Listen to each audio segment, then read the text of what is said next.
Lockdown homeschooling is tough. I don't have children, but I did briefly train to be a teacher and gave up after 6 months. I've been there, got the t-shirt, and spent several nights crying into it as a comfort blanket. In short, I have felt your pain. Children love staring at screens and playing video games, but so many are full of violence and not considered educational. Although there are actually some games that lean more towards being educational.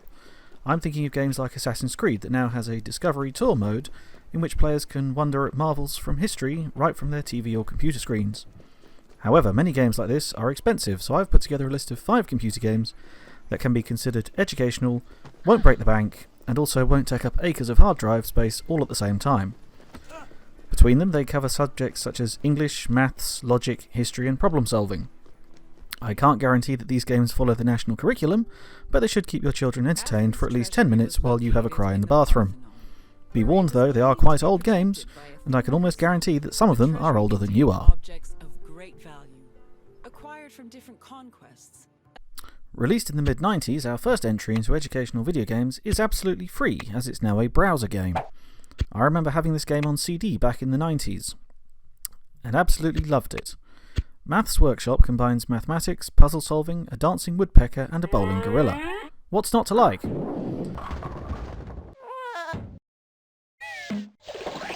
Many puzzles involve putting pieces together that then come to life in a brief and often amusing animation.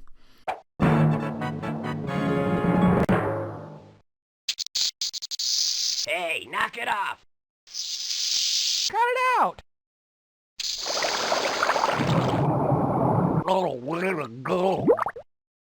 A woodpecker called Algebra helps you use a machine that cuts large bars into fractions, which then play a tune to which he dances. Gus the gorilla works in a bowling alley in which you, the player, answer maths questions in a set time. Each answer drops a bowling pin, and when you have 10, Gus bowls them over in an amusing way. There's even an estimation round where you get such questions as how many grapefruit wide is a bath towel? Other puzzles include releasing rockets in certain numbers,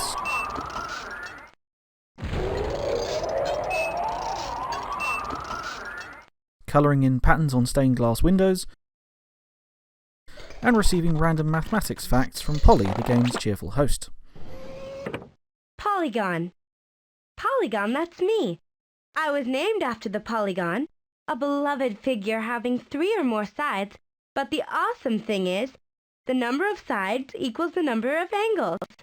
Now, polygon. Maths Workshop is a great game for teaching a wide range of skills, including, but not limited to, the basic addition, multiplication, subtraction, and division. Best of all, it's free to play, and I'll put a link in the video description if you want to have a go yourself.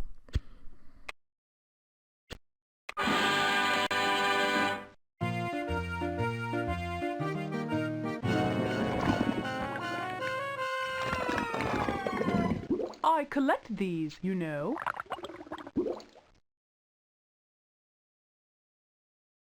Our next game on the list is the most expensive and also the oldest.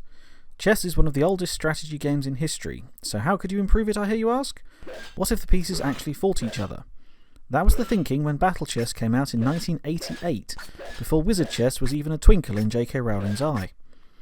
Chess is an excellent game for teaching strategy, logic, and forward thinking.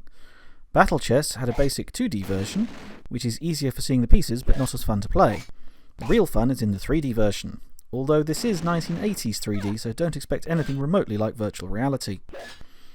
In the 3D version, the pieces actually have a fight on the square when they take each other, and each battle has a different animation depending on which piece is taking which. The queens are magical, and their enemies are burned, blown up, vaporized, or swallowed up by the ground.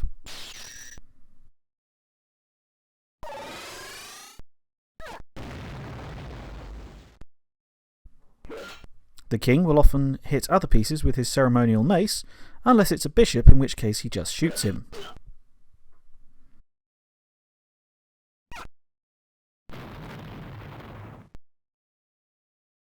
Rooks come alive into something that resembles the Thing from the Fantastic Four, and usually crushes their opponent in some fashion, unless it's a queen, in which case he eats her.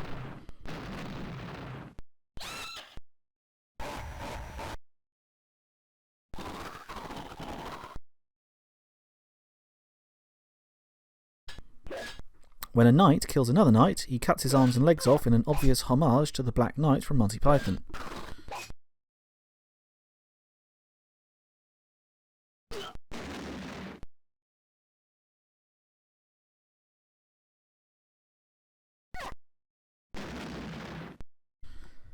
There's several different difficulty levels, so you can make it harder for yourself, but be warned, the computer seems to spend much longer thinking about moves the higher up you go. This game is older than me, and my grandmother had it on her home computer in the very early 90s. It hooked me on the game of chess, and I could play chess a full 2 years before I was deemed old enough to join the primary school chess club. While no grandmaster, I did once beat my brother-in-law, who is an engineer and has designed things that are now on actual space. Yes, I'm a nerd. Sorry, not sorry.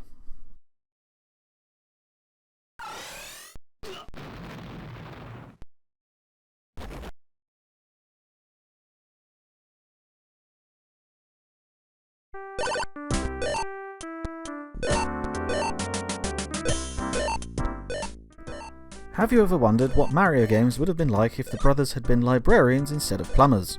Well, wonder no more. Word Rescue is a platforming game in which you help a benevolent bookworm called Benny collect words and pictures to put it back into books. Who took them out, I hear you ask? That would be the Gruzzles.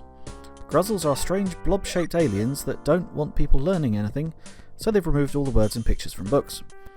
As you move around the levels, you have to match words to their pictures and avoid the Gruzzles who are trying to stop you.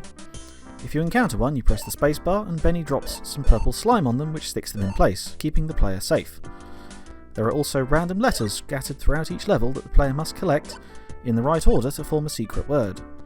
There are many levels and 3 different episodes to play through, each with a different theme, from industrial estates to haunted houses. Word Rescue is a game I loved as a child. It's simple, easy to play and educational, as well as testing early reflexes, which are important for development. When I found out that one of my childhood games was on Steam, I made a noise that was only audible to dogs.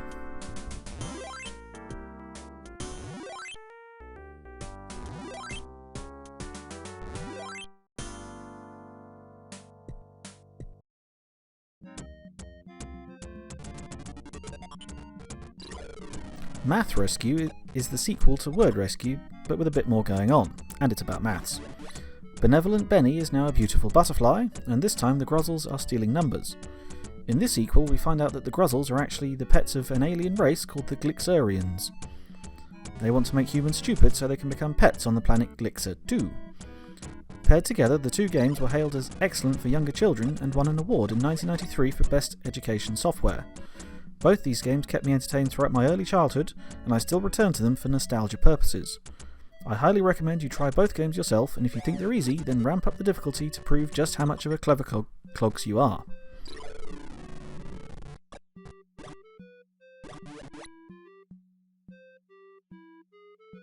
Caesar 3 is a city building simulator and the youngest game on the list, having been released in 1998. As the title suggests, it's set in ancient Rome and includes various levels in which the player is given the job of building ever bigger cities. The player has to see to the needs of the population.